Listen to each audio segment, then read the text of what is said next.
করে ধরলো। জানি এখন তাকে হাজারবার বললেও শুনবে না, তো বেশি কথা না বলাই ভালো। আমি বাইক স্টার্ট করে চলতে শুরু করলাম। তুই কিন্তু আগের চাইতে অনেক কিউট হয়েছিস। জানি আমি। তো এই পর্যন্ত কয়টা মেয়ে পটাইছো? না, আমি এখনো পর্যন্ত প্রেম করি নাই। বাইক থামা। কেন আপু? এত কথা বলস কেন? থামাতে বলছি থামা। তারপর বাইক থামালাম। কি হয়েছে কি, এরকম মাঝ রাস্তায় বাইক থামাতে বললা কেন? ওই যে দেখ ফুচকা, চল ফুচকা খাবো। আমি এসব খাই না। তুই না খেলি আমি খাবো, তুই দেখবি। চল এখন এত কথা না বলে। চলেন। তারপর আমরা ফুচকার দোকানে গেলাম। ফুচকার দোকানে গিয়ে একটা বেঞ্চে বসলাম। মামা, 1 প্লেট ফুচকা দেন তো। আরে নীল বাবা যে, কোথায় থাকো? এখন বেশি আসো না যে। একটু ব্যস্ত থাকি পড়াশোনা নিয়ে, তাই তেমন আশা হয় না। একটু বসো, আমি এমনি দিচ্ছি। তারপর বসে বসে আমি আর রিমি আপু কথা বলছি। তখন এক ছোট ভাই আসলো, ওর নাম শান্ত। শান্ত এসেই বলল, আরে নীল ভাইয়া যে। হুম। তা এটাকে ভাইয়া ভাবি নাকি? একটা থাপ্পড় দিয়ে সব দাঁত ফেলে দিব বেয়াদ্দপ। আমি তোমার ভাবি, তোমার নীল ভাইয়ার বউ।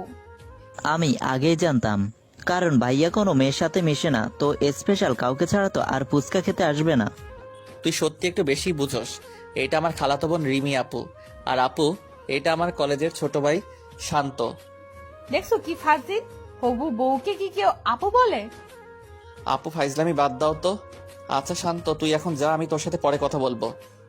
ওকে ভাই, বাট ট্রিট কিন্তু দিতে হবে। যা, দিব তো ট্রিট।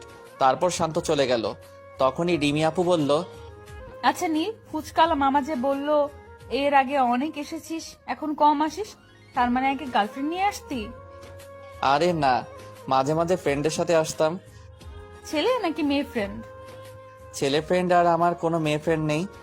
আর মাঝে মাঝে মেয়েদের সাথে আসলেও এগুলো বন্ধুর গার্লফ্রেন্ড। ও কথা বলতে বলতে ফুচকা চলে আসলো। তারপর রিমি আপু 3 প্লেট ফুচকা খেলো। একটা জিনিস বুঝলাম না, মেয়েরা এত ফুচকা কেন পছন্দ করে। হয়তো ফুচকাই টক থাকে তার জন্য।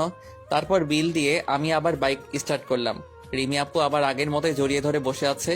এইবার কিছু বললাম না, কারণ আপু জড়িয়ে ধরলে আমার ভালোই লাগে। তারপর আপু বলল, আচ্ছা, এখানে সবাই তোকে চিনে কি করে? আস্তে আস্তে সব বুঝতে পারবা। ও, আবার বখাটে হোস নাই তো? এই কথা বলাতে শুধু আমি একটা মুচকি হাসি দিলাম। তারপর রাস্তায় আপু অনেক কথা বলল, আমি শুধু না বললাম। তারপর বাসার সামনে চলে আসলাম। তারপর নামও এসে পড়ছি, এটাই বাসা।